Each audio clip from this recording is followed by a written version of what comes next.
मैंने कहा था कि बिहार सरकार जब चुनाव जीतने के लिए जब आपके दरवाजे पर जाएगी तो मुद्दा बनाएगी कि मुद्दा क्या होगा, है ना।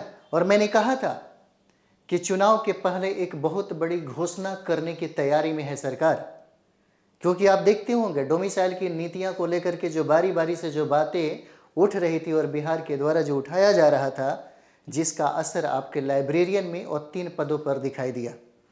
हालांकि कुछ ही दिन पहले जब ये डोमिसाइल को लेकर के ये जो मुद्दा बनाया जा रहा था और ये भी कहा जा रहा था कि टीआरई 4.0 का नोटिफिकेशन क्या देगा और क्या साथ में देगा, तो आपको हम बता दें बिहार सरकार अब जब आपके दरवाजे पर जाएगी तो कहेगी कि हमने बहुत बड़ा तोहफा दिया है बिहार के महिलाओं को।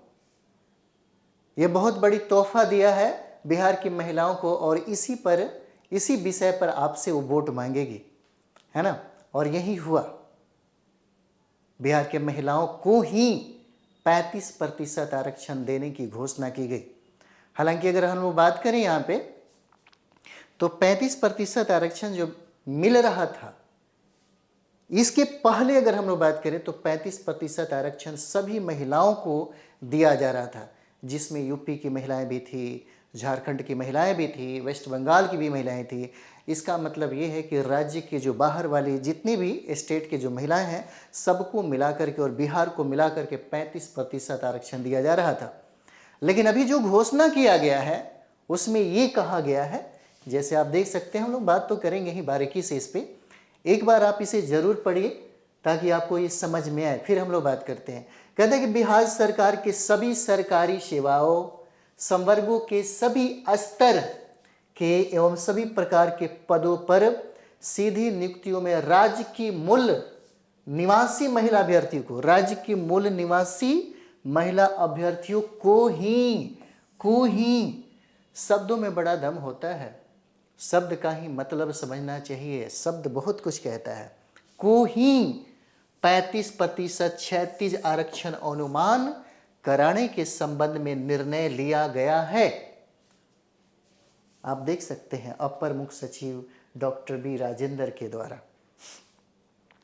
इसका मतलब ये था कि जो 35% आरक्षण जो मिल रहा था, उस 35% आरक्षण में बिहार के अलावा राज्य के जितनी भी महिलाएं थी सभी को साथ में दिया जा रहा था ये आरक्षण। लेकिन बिहार सरकार और बिहार के द्वारा ये मांग बार बार उठाया जा रहा था कि कम से कम अब बिहार में डोमिसाइल को लागू किया जाए और बिहार सरकार ने इन लोगों की आवाज़ को सुना और बिहार में ये कहा गया, बिहार सरकार ने ये किया कि 35% जो आरक्षण दिया जाएगा वह अब केवल बिहार के ही महिलाओं को मिलेगा। ऐसा नहीं है कि बाहर की महिलाएं इसमें अप्लाई नहीं कर सकती, अप्लाई करेंगी, लेकिन उनको जनरल में फाइट करना पड़ेगा, है ना। अब उनको क्या करना पड़ेगा? जनरल में फाइट करना पड़ेगा। अब थोड़ा देर के लिए आप लोग सोचिए, वाकई में ये बिहार के महिलाओं के लिए खुशी बहुत ज़्यादा होगा और सरकार ये कहेगी कि हमने बहुत बड़ा तोहफा आप लोगों को दिया है ना। और ये नीतीश सरकार की मतलब वाहवाही भी होगी और उनका तारीफ भी किया जाएगा और तारीफ योग्य भी हैं। लेकिन एक बात याद रखिएगा, कंपटीशन आपको देना है, कंपटीशन आपको फाइट करना है, तो जो लड़ाइयाँ आप किसी और से लड़ करके जीत हासिल करते थे, अब ये लड़ाई आपस में ही होगा। इसका मतलब ये है कि आपको अपनी तैयारी और बेहतर करना पड़ेगा ताकि आपके पड़ोसी, आपके अगल बगल, आपके भाई बंधु, जो भी बहनें हैं, जो सखियां हैं, जो सहेलियां हैं, है ना, उनसे कंपटीशन अब आपका होगा, उनके बीच में अब आपका कंपटीशन होगा। पहले बाहर वालों के साथ आप लड़ते थे, तब जाके आप तैयारी करके सीट को हासिल करते थे।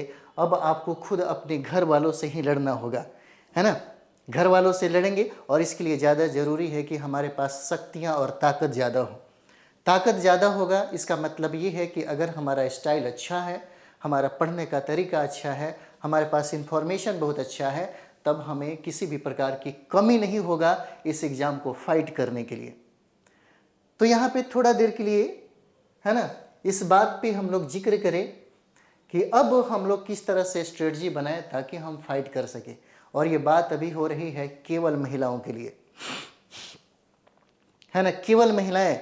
इस बात को समझिए, आपके अंदर जो क्षमता है हम आज भी इस बात को बोलते हैं।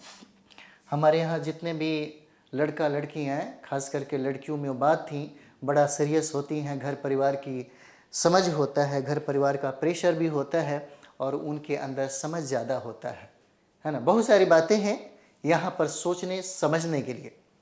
और आजकल जितनी सीरियस महिलाएं हैं उतना सीरियस अगर पुरुष होते तो पटना में 10 साल 12 साल से नहीं रहते। महिलाएं 1 साल में कंप्लीट करके चली जाती हैं। उदाहरण हमारे पास बहुत सारा है, उदाहरण बहुत सारा है। और उसमें भी कई ऐसी लड़कियां हैं जो कई वर्षों से पटना में समय गुजार करके भी समय बर्बाद कर देती हैं। उनको थोड़ा सा बुरा लग सकता है हमारी बातें, लेकिन बात यही समझने वाली है ना। समझिएगा, हमें अपनी तैयारी बेहतर करना है। अगर आप शुरू से शुरू अभी से भी कर रहे हैं या पढ़ लिख लिए हैं या बहुत सारे चीज़ों को कलेक्ट कर लिए हैं, तो आपके लिए सबसे बेस्ट होगा कि पहला काम करिएगा। चाहे कुछ भी, कोई आपको जितना भी मटेरियल परोस दे, बड़े बड़े इंस्टीट्यूट, बड़े बड़े संस्थाओं का नोट्स आपके सामने रख दे, आपके टेबल पे रख दे, सबसे पहले हम यही कहेंगे, चाहे जहाँ भी पढ़िए, आप मेरे पास पढ़िए या कहीं भी पढ़िए, आप सबसे पहले जो सटीक किताबें हैं उस सटीक किताबों का अध्ययन जरूर करिएगा। सटीक जो बुक है, सटीक बुक का अध्ययन जरूर करिएगा। और आप सोचते होंगे कि सटीक किताबें कौन सी है, तो सटीक किताबें आपको NCERT की किताबें हो जाएगी, है ना। और SCERT की किताबें जो है ना, जो बिहार सरकार की किताबें हैं, उसको ज़रूर पढ़िएगा। और ये पढ़िएगा, बहुत ज़्यादा भी नहीं पढ़ना है, क्योंकि पढ़ना कैसे, सिलेबस के अकॉर्डिंग। जब आप चीज़ों को सिलेबस के अकॉर्डिंग पढ़ते हैं, सिलेबस के अनुसार पढ़ते हैं, तो आपका तैयारी कम समय में बेहतर हो जाता है। सबसे पहली बात, NCERT की किताबें 6 क्लास से लेकर के अगर 10th क्लास तक आप पढ़ते हैं तो आपको लगेगा कि अरे ये तो शुरू से शुरू करके अंत करना है। ऐसा नहीं है, शुरू से शुरू करके अंत नहीं करना है, क्योंकि सारे सब्जेक्ट के लिए और सारे एग्जाम के लिए अलग अलग सिलेबस दिया गया है BPSC के द्वारा, तो आपको समझना होगा। अगर आप PRT की तैयारी कर रहे हैं, है ना, अगर आप PRT की तैयारी कर रहे हैं, 1 to 5 की तैयारी कर रहे हैं, तो आपको ज़्यादा ज़रूरी है आपको GS पे कमांड हो और सटीक किताबें आपके पास हो। सटीक किताबें, क्योंकि PRT के पेपर में मात्र 10th लेवल से ही प्रश्न पूछे जाते हैं। और हम इसलिए आपको कह रहे हैं कि जितना, चाहे वह पहला चरण हो, दूसरा चरण हो या तीसरा चरण हो या री एग्ज़ाम हो, आपकी एग्ज़ाम में वहीं से प्रश्न पूछे गए हैं जिन लोगों ने इस किताबों का अध्ययन किया। नोट्स काम नहीं देता। अगर आपको लगता है कि सिर्फ प्रैक्टिस सेट बना लें, आपको लगता है कि किसी बड़े बड़े संस्थाओं का नोट्स पढ़ लें और हम कंप्लीट कर जाएं, तो कंप्लीट नहीं करेंगे आप। याद रखिएगा, हम आपको यही बात बताते हैं, सही रास्ते पर चलना थोड़ा मुश्किल ज़रूर होता है, लेकिन सफलता निश्चित मिलती है। शॉर्टकट कुछ भी नहीं होता है। अगर आपको लगता है कि शॉर्टकट में कुछ भी हम किसी का नोट्स और किसी का बनाया हुआ मटेरियल लेकर के पढ़ लें, तो फिर हमारा रिजल्ट नहीं आएगा। जो आप सोचते हैं कि हम कटअप को पार करें, हम निश्चिंत हो जाएं, जब हम एग्ज़ाम दे करके आएँ तो हम निश्चिंत रहें कि चाहे कुछ भी हो जाए, चाहे कटअप कितना भी आ जाए, हमारा रिजल्ट होगा। इसके लिए ज़्यादा ज़रूरी है आप इस किताबों को पढ़िए। और इस किताबों को पढ़ने के लिए आपको 10 घंटा बैठना पड़ेगा, सेल्फ स्टडी करना पड़ेगा, स्मार्ट वर्क करना पड़ेगा, तब जा कर के आप इस कंपटीशन को फाइट करिएगा। इसकी तैयारी करते समय आप सिर्फ एक ही काम कर सकते हैं, इंफॉर्मेशन को कलेक्ट करना। इंफॉर्मेशन को कलेक्ट 2 तरीके से किया जा सकता है। एक होता है फैक्चुअल, जिस पर कमांड करना हम लोगों को ज़्यादा ज़रूरी है, और दूसरा होता है कॉन्सेप्ट।